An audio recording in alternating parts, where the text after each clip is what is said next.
Hey there, welcome to the last episode of The Hash, for now at least. It's a 3-Box Thursday. I'm Zack Seward. We got Jen Sanasie. We got Will Foxley. We're pouring one out for a great 2.5 plus year run here on CoinDesk TV, also CoinDesk Podcast Network. It's all good stuff, and all good things must come to a close. And today it is that close. So we're just going to look back, have fun, keep it loose, and maybe even talk to some other folks. But first, I think we have a highlight reel, which none of us have seen, which is a little scary. I'm very scared. It's like I'm very anxious. I am very nervous.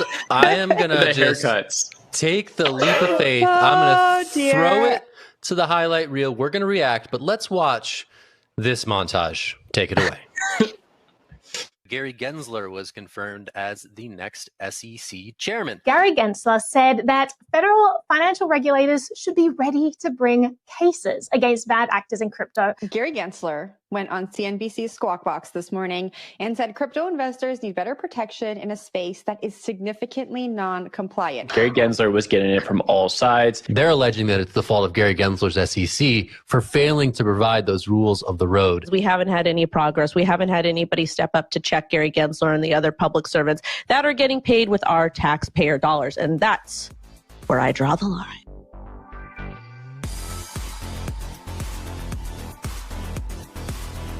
Hi everyone, and welcome to The Hash, your daily beat on crypto news and culture. This comes, I forget how many days after Elon seemingly trolled the world by putting Bitcoin in his Twitter bio, and now I guess we see why he may have been so keen on doing that. I mean, for the last few days, we've been talking about Bitcoin and other crypto assets just becoming really mainstream this year, and I think this just kind of pushes us more in that direction. Who do you think the next Tesla is going to be? Who is buying the next $1 billion worth of Bitcoin? Who do you think that's going to be?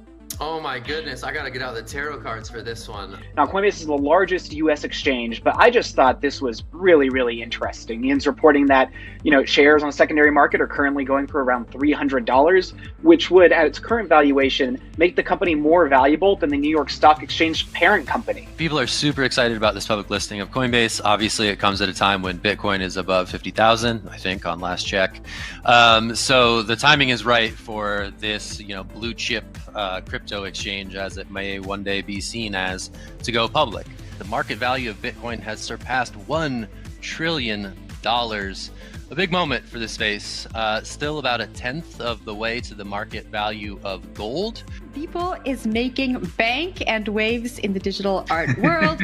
Every day, the first 5,000 days has sold for, I cannot believe it, $69 million. That's including fees through Christie's auction house. Now, this was the first purely digital artwork to be auctioned by a major auction house.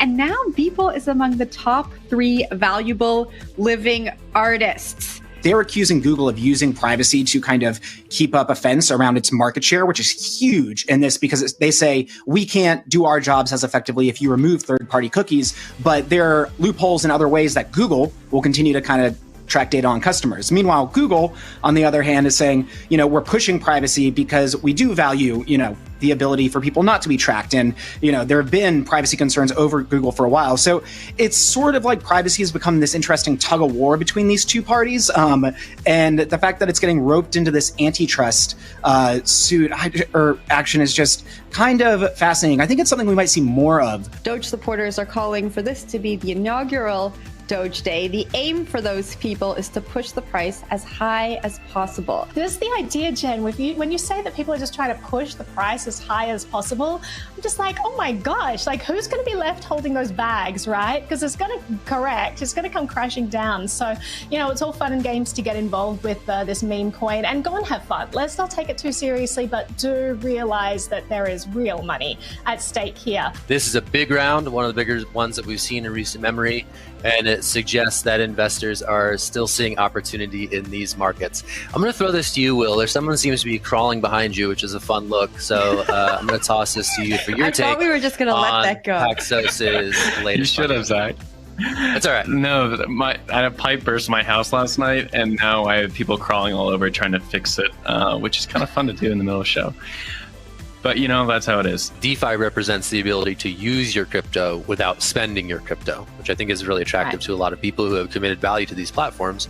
And then sort of on the whale side or on the professional trading side, you over collateralize for some of these loans, but you're able to sort of cover the costs of that loan by way of making bets that are likely to pay off across the rest of the ecosystem. There are just epic privacy concerns. There are epic, financial sovereignty concerns when you start to move into central bank digital currencies. So this idea that we still have cash as this backbone of society, we can still use it, we can still retain control over our finances is rubbish as soon as you try it. So I am terrified of these new central bank digital currencies. I'm terrified that we're moving into more of this programmable, controllable monetary world. I'm not excited about this world, and that is why I'm so excited about decentralization and the world of cryptocurrency. El Salvador is going to be like a really interesting case study when we're looking at Bitcoin adoption, because it's like legally enforced as opposed to a voluntary way that it's been kind of pushed beforehand. Like everyone's kind of been like, hey, go and add OpenNo, or go and add something that allows you to take Bitcoin payments. But in El Salvador, you have to do it. So it'll be interesting to see. President Joe Biden has just signed into law the $1 trillion bipartisan infrastructure bill.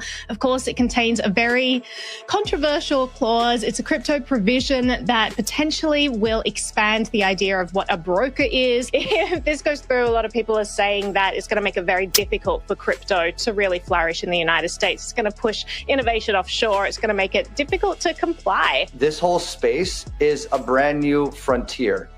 Just like anything that's new, anything that's fast-paced, there's going to be a lot of fails. On the regulatory front, what do you think needs to happen next to progress the industry? In the United States, I think that there's a few more sort of steps forward in market structure. Regulation that would be really important. I think talking about oversight of stablecoin holdings is one piece of this.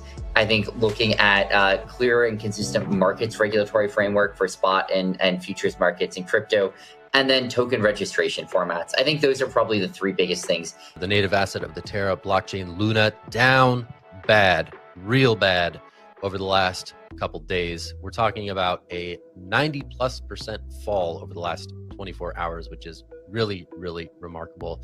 This after a crisis of confidence in UST, the algorithmic stablecoin that is wedded closely to the fate of Luna, slipped off of its peg in dramatic fashion, dropping below, I think it was 30 cents earlier today, now hovering around $0.50.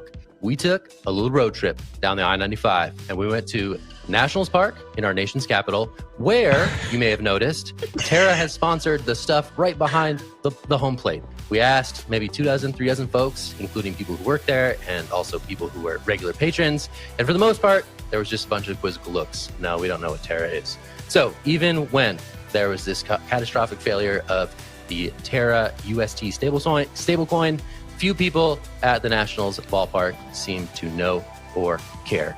It's kind of a we're so early takeaway, despite my best efforts to not do that. But it was interesting to look at how far last week's crisis in the crypto markets penetrated into the mainstream. Sports Desk.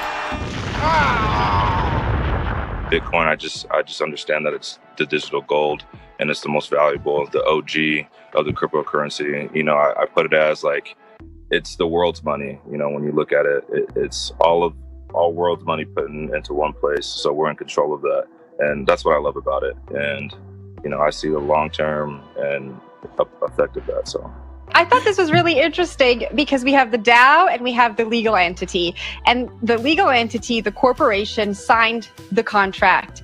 And it's unclear if the DAO saw that contract before it was signed. So the DAO was under the impression that they were going to get social media, they were going to get support, they were going to get introduced to other investors. But it is very possible that the people who signed the contract saw the contract. It didn't have anything to do with social media and intros to new investors, and they entered into that agreement without letting the DAO know. And I think this is just where the disconnect happens. You join a DAO. I think there's not a lot of information on how much power you actually have when you're part of that community. And I think right now it is just that community. There are still people in place who are making decisions on behalf of the DAO, who are signing contracts on behalf of the DAO. This community didn't all get together and sign this contract. And so I don't really think they have a say here. You get to a certain point where Bitcoin drops, the cycle ends, and you've been holding on to these Bitcoins, which were at one point worth almost $70,000. Now they're worth about $20,000. So you have to take a loss on your books, and your operations are still just as expensive as they were beforehand. So we saw a lot of miners decide to get rid of Bitcoin last month, dump into the open market. At this point, it's hard to say like how much of an impact this had on price, because miners typically don't have that much Bitcoin. A lot of the Bitcoin has been mined already. About 19 million coins have already been mined of the 21 million total. So they're really only fighting over like 900 Bitcoin per day. In terms of volume trading for Bitcoin, that's not a ton. This does tell you about like the ecosystem for miners though. Like, are these miners healthy, and where are we going from there?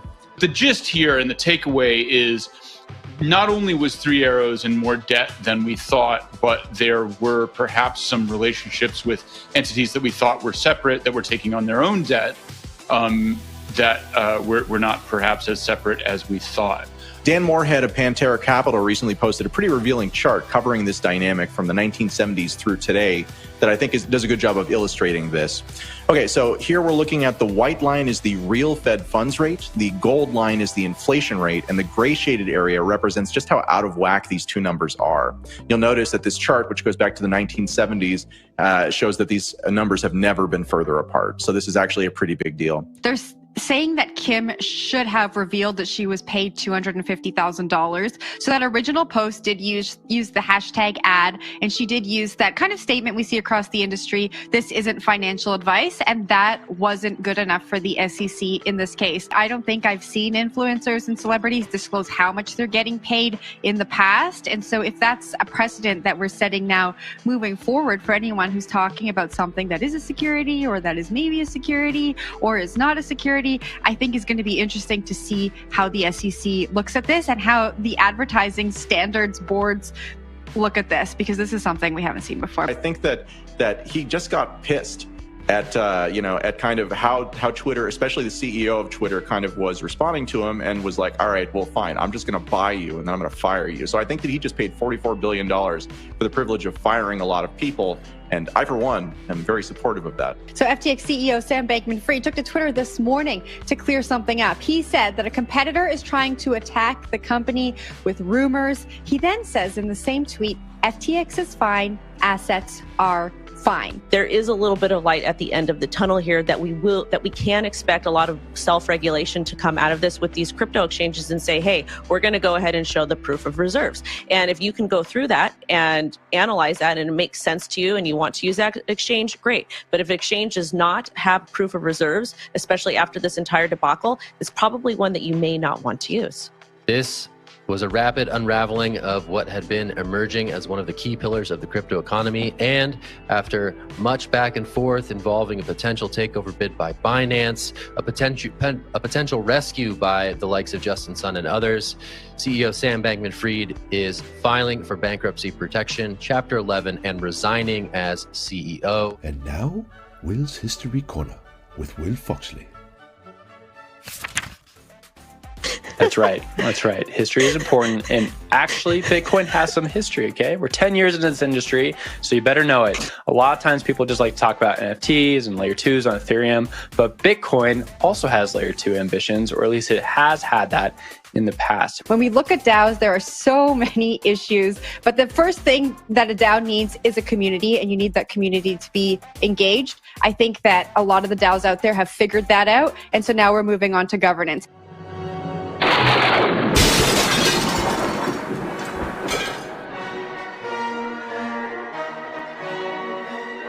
I am proud of Meta for kind of sticking to their guns. They used to have this big cash cow with Facebook, and they moved over to this Meta idea. And they're really leaning into it, even though it's clearly not working. The market cap is completely fallen off a cliff, and they're going to keep trying to do it. I just don't buy the whole, we need a token for this, we need a token for that, because I don't know why I would want to be involved with the meta version of the metaverse. We are suckers for a good gimmick, and this, sir, is a good gimmick.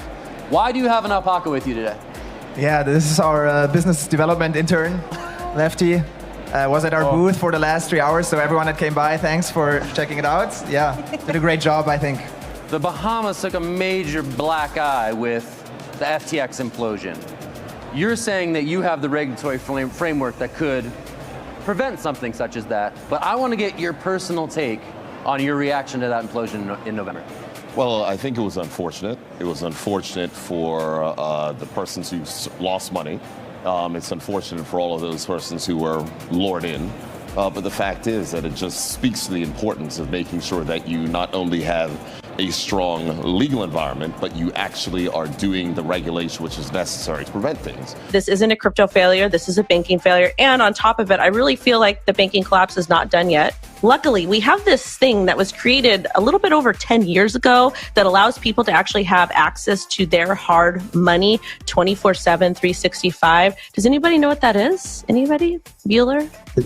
I think it starts with a B. I think it might be Bitcoin. And I think this is a nice little bit of tailwind for the Bitcoin narrative. You know, like Bitcoin has been having a good run of late. Things are kind of looking good in the Bitcoin markets. I think a lot of it is, again, people are looking for that flight to safety. Maybe gold isn't your thing. Maybe you have a little bit more risk tolerance. Maybe Bitcoin can be that thing that outlasts the banks in the long run. Save the full pitch for when we're on it. So you're saying there's a chance that we could be on a flag. Is that what you're saying? I just want my face. No. Get rid of everyone else. It's got to be a team activity. We can have a conversation. I'll text you. Man, we'll be talking. Yeah, I think banning BC's central bank digital currencies is easy. Nobody wants the federal government or any government knowing where you have your money, how much money you have, etc.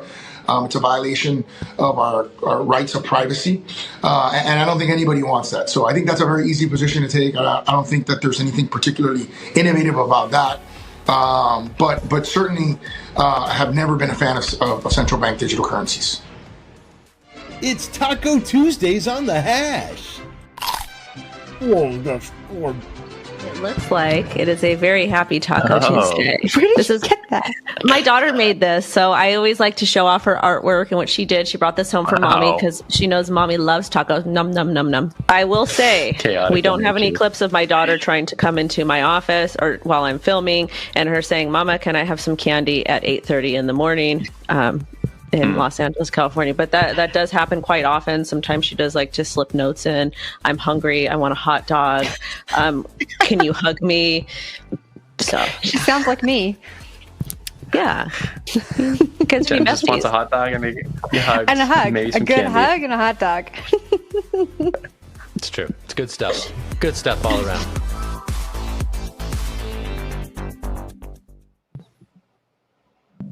Holy smokes, what a journey. Bull run, bear run, insanity. We had an SBF cameo. I was wearing some terrible outfits, facial hair, all sorts of strange things going on. A lot of great looks.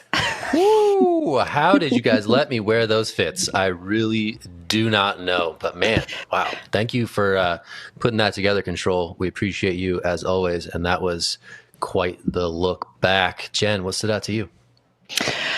Well, the way I think it was interesting watching all of our takes get more and more, I guess, not confident, but our analysis got deeper and deeper, right? We talked about similar stories day in, day out. We were able to reference things that had happened in the past and make some interesting predictions. And I just want to point out, in the past 630 episodes, I believe this is our 630th episode, we made some pretty good predictions that ended up happening. And so taking that walk down memory lane was bittersweet. It was just kind of great to take a look back. I feel sad. I feel happy. I feel all of the emotions. Will, how do you feel? I don't know if my takes got better. I feel like they actually got more lukewarm as time went on. So I don't know how you guys feel. I feel like I had better glasses and maybe slightly better haircuts. So shout out to Spruce Barbers in Denver for hooking me up. You guys are expensive, but you get the job done when I'm on the TV every day, especially in the 3 box. It's very up close here. I think the best thing is the way we kind of grew together over time. I remember the first days of the hash was very awkward and we like stepped on each other all the time and didn't know how to hand it off correctly. and we just kind of made it work. So I like that. I think teamwork made the dream work. Zach?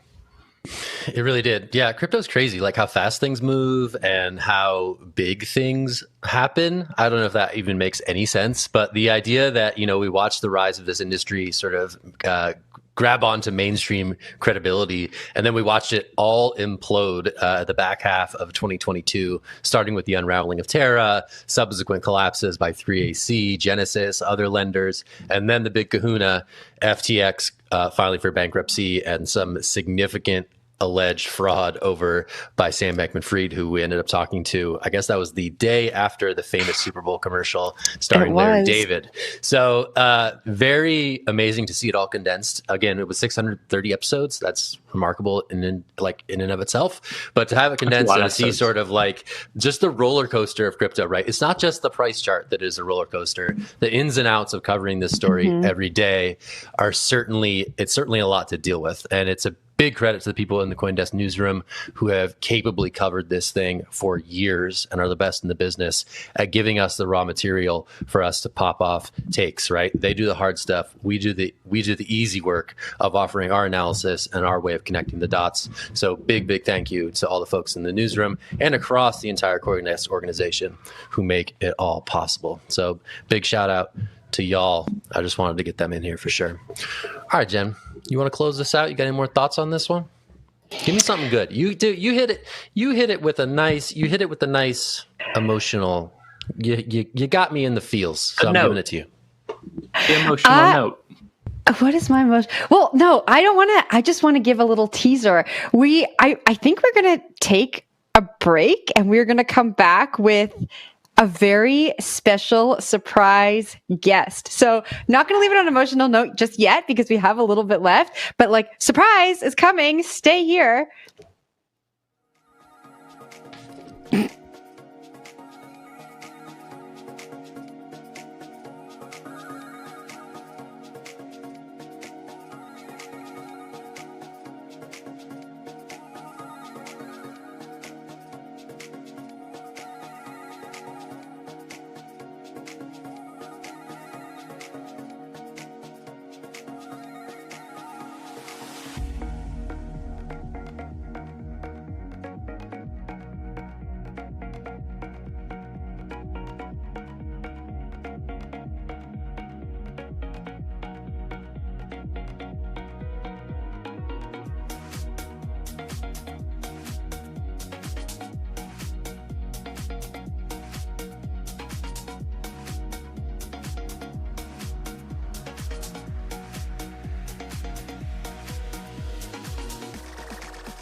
Hey there, welcome back to the last episode of The Hash for now, at least. I'm Zack Seward, that's Jen Sanasie, Will Foxley is here, and I believe that we are welcoming a special surprise guest.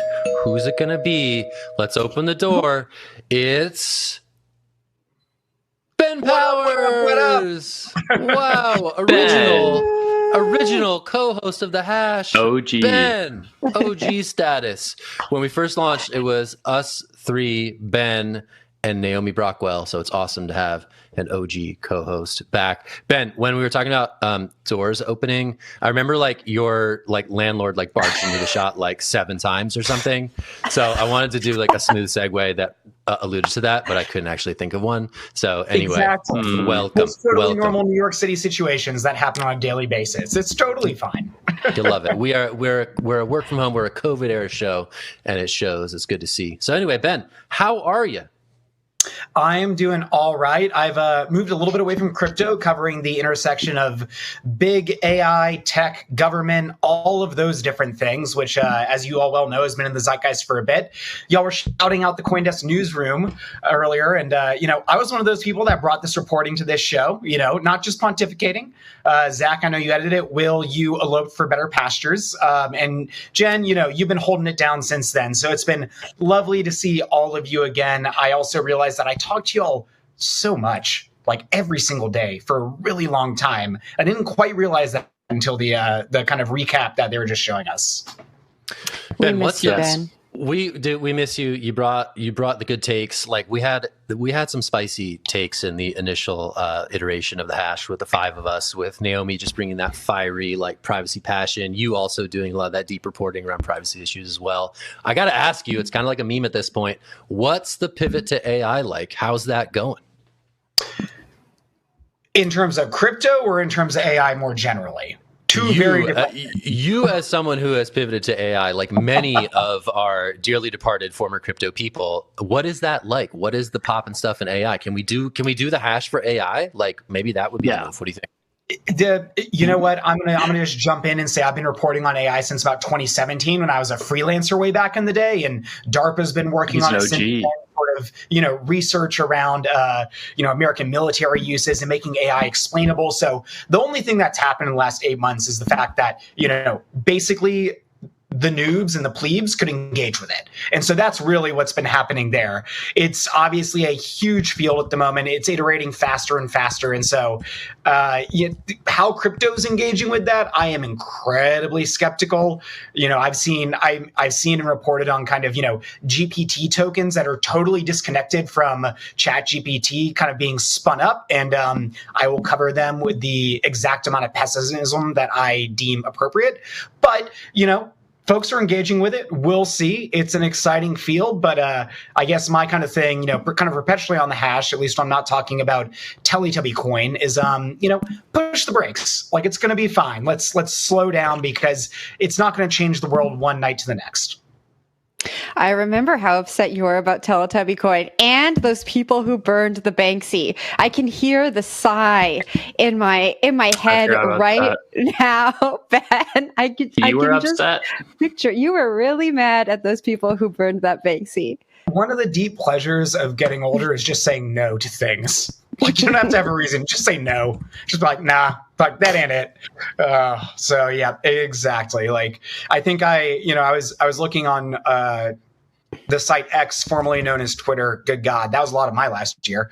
And they were talking about the fact that a crypto company is using AI to pick up kind of trends in influencer culture and issue NFTs off of them. And my first reaction was, I hate this deeply. So, just in case you're wondering where exactly those things are going. Oh, all right. Well, Ben, you started this journey with us, and now you are closing it out with us as well. Thank you for being here. Big shout out to Wendy O, who is regularly scheduled off on Thursdays due to prior commitments. She sends her love. It's been good to see her get some love on Twitter as well with her announcement. That's going to be it for the Hash. We're going to go into hibernation mode, and it's been super fun spending this time with you for 2.5 plus years. Love you all. I'm Zach. That's Will. Jen, Ben Powers. Say something, guys. Let's wrap this thing. Goodbye. Bye, Bitcoin. Now. This is financial advice.